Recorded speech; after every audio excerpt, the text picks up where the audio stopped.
Well, the women's bracket is here. NCAA tournament is here. March Madness is here. And with that, I got an interesting question for you, Steve. One of the most exciting things that we always like to talk about is potential upsets. Well, with the women's bracket in the last 40 years, the 40 years of this tournament, the winner of the NCAA tournament on the women's side has been a 1 seed, a 2 seed, or a 3 seed. That's it.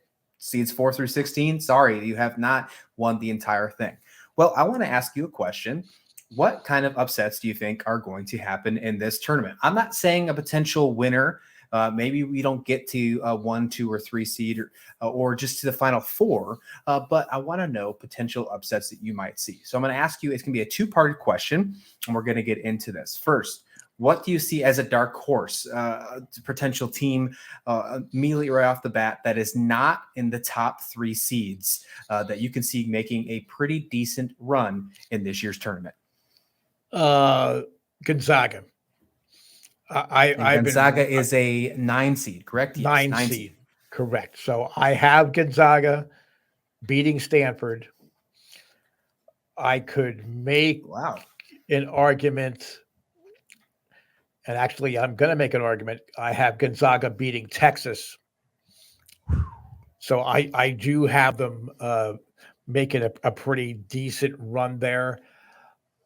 They match up well against a lot of teams, but especially against Stanford. I think with Yvonne Ejim, I think that she matches up really well with Cameron Brink. I think she could score with her. I think she can rebound with her. I think she actually is a little bit more of a physical player than Brink is. And I really like Kaylin Trung as well. I think we always talk about guard play. I think she gives them that outside perimeter presence that could give Stanford some issues. So I really like the way Gonzaga would match up. I think Gonzaga really should have been a much higher seed than they are. I think they were better than the 9 seed that they were given. I think a lot of that was influenced not only by the overall conference strength, the West Coast Conference, but the fact that they lost to Portland, in the conference tournament. So I think that might have caused them to slip down a little bit. They've been ranked a good part of the second half of the year. Certainly once conference play got started, they really started to take off. So I'm going to say Gonzaga would be my pick to make a pretty decent run. And that would be outside of that 3, 1, 2, 3 seed. I mean, that's an amazing stat. Interesting, right? Yeah, I saw that. I heard that during the selection show, and I had to go back and look because I almost didn't believe it. But yeah, it's such an interesting stat. I think that this is the most interesting regional when it comes to upsets, and I think we're going to talk about this regional a lot. The Seattle 4 that has Gonzaga in it. You have them potentially, if I heard you correctly, making it all the way to the Elite 8. Well, I have a team in this same regional that also is going to make it to the Elite 8 in my projections, and it's not a top 3 seed. It's number 5, Louisville. What we have seen from Louisville this season, even with their losses to Notre Dame that were very high market losses until the end, until the ACC tournament, this team just, I think, is just so exciting. And what they do on paper is just so fun. Now, obviously, I know they don't play on paper, but Haley Van Leef, what she does is just too much for some of these teams to take. And when I look at them as a 5 seed, when I look at their route, I think they have an opportunity to beat a team like Texas in the second round. And I think they have an opportunity to beat a Stanford team, a team that you think Gonzaga can beat. I have Stanford beating Gonzaga in that second round. I have Gonzaga getting out of the first round. But I think Louisville makes it to the Elite 8. I think that's where their season ends. I think Iowa's going to come out of this region. However, I think Louisville is an exciting team. Now, I'm going to switch this over on you a little bit, and I think this is funny because I already heard your choice. But now I want to ask you a double-digit possibility of an upset. And we're still in the same region. And what's funny is you took the team that's facing Louisville in the first round. Isn't that correct? That is correct, and that's Drake. Any team that has multiple weapons that can hit threes on a regular basis and aren't afraid if their cold early to keep shooting it. Drake lives and dies with the three-pointer. So if they would get into a shooting match with Louisville, I think the one knock on Louisville, and if people go back into the archives, they'll remember us talking about Louisville the first week or two of the season. I remember seeing them and telling you, Christian, Louisville's going to the Final Four. I mean, that's how impressed that I was with them. They have that much talent. For whatever reason, it doesn't seem to translate into victories on a consistent basis against quality talent.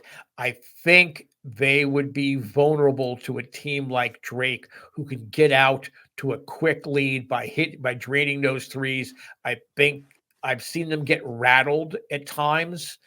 And I think that would be the way that Drake would be able to advance going out. Because again, since I'm picking Stanford to lose early, in theory, I think Drake would do the same thing to Texas that I'm saying they will do to Louisville.